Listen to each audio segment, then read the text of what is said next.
George Mienie, how are you, sir? Yeah, I'm good. And you, Gareth, how was your trip? Good, awesome. George, have you changed the art in the background there? That looks nice.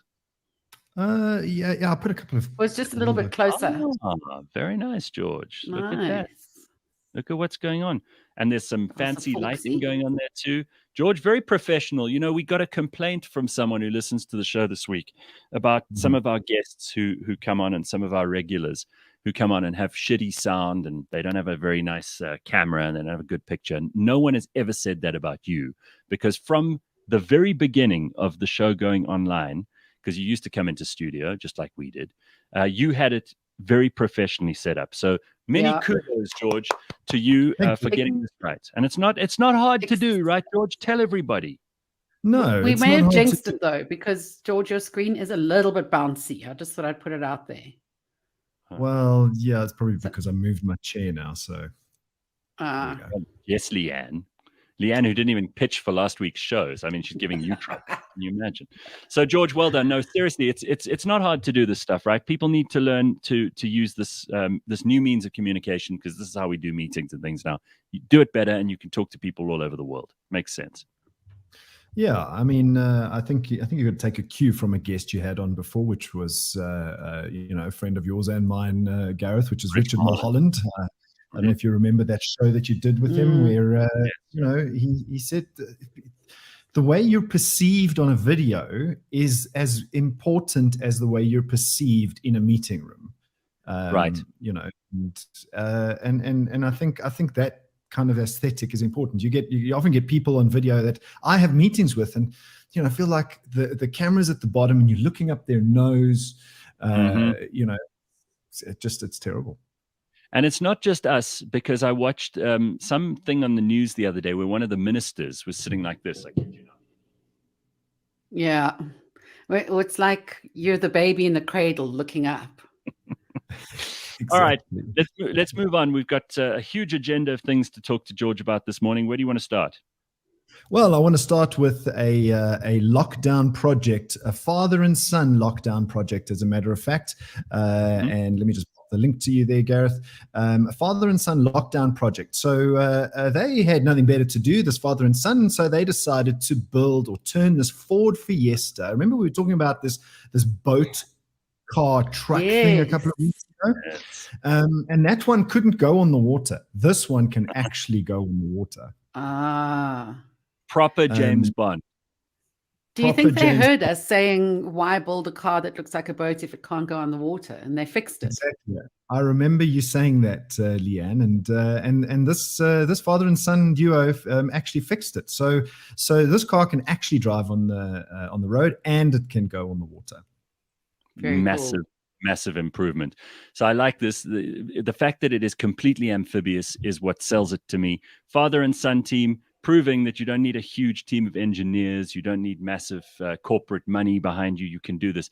Ladies and gentlemen, the ingenuity of humanity is best displayed by examples of this kind of thing. And I mean, you could have chosen a better car than a Ford, but what am I? Well, yeah, there we go, I suppose. Sticking with Ford, however, Ford has tested traffic lights in the United States, along with a Ford Kuga plug-in hybrid.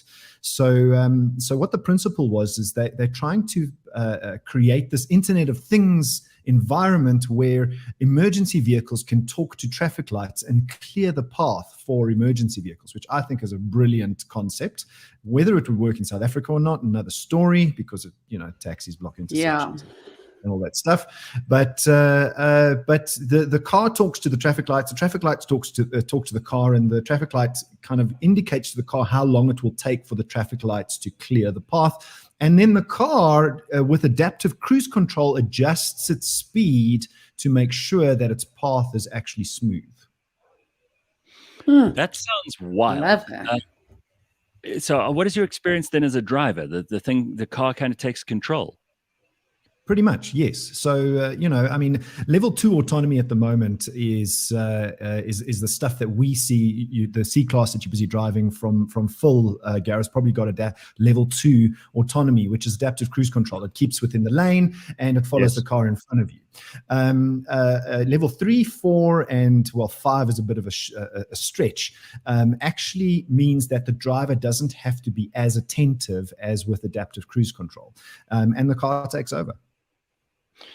That's fantastic. I must tell you, this car, again, this new C-Class that I'm driving of Phil's, it's when you are too close to a car, it warns you, but it also slows itself down. So you don't have any of that jittery kind of, because you know how people drive.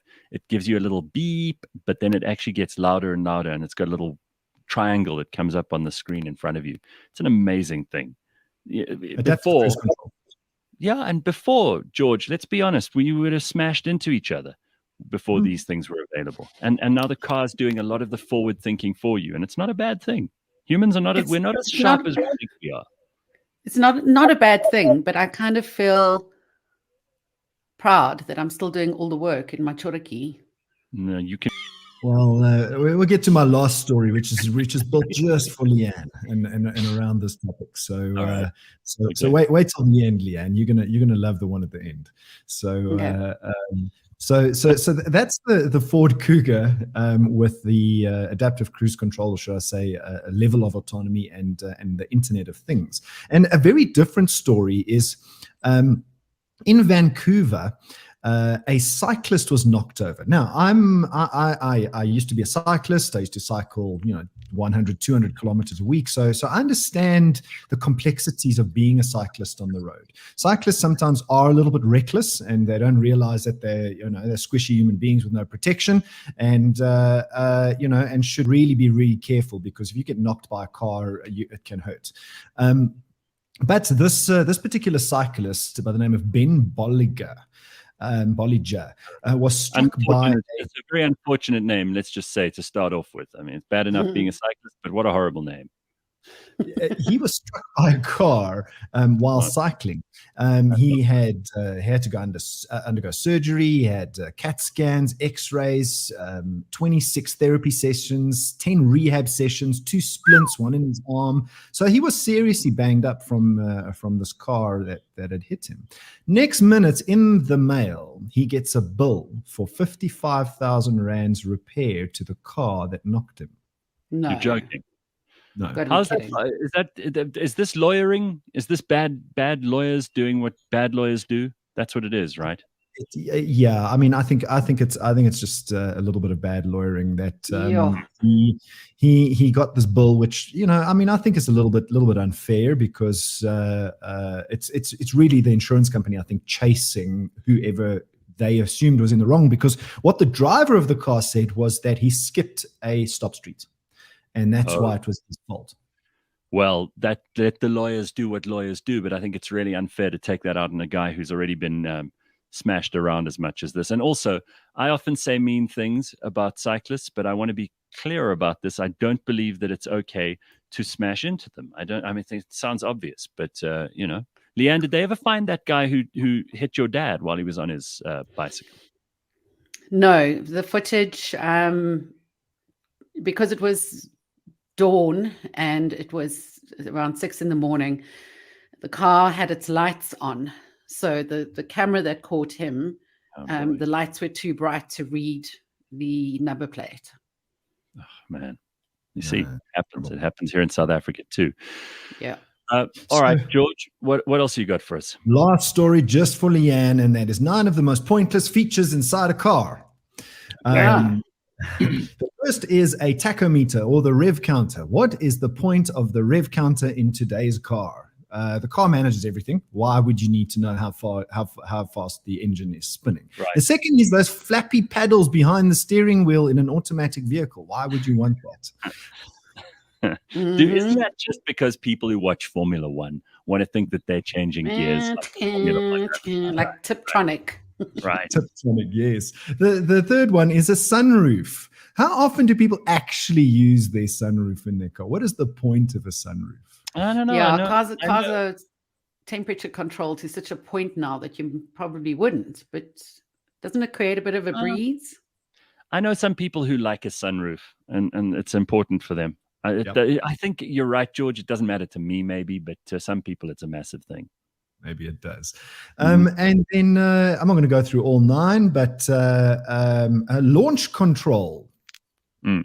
So what is that again? So you push a button on the dashboard, you're standing at a traffic light, and the car manages its launch off the mark at the fastest pace that it can without the wheel. Launch control. So while I was talking to Phil, you actually messaged me, George. I've just seen it now.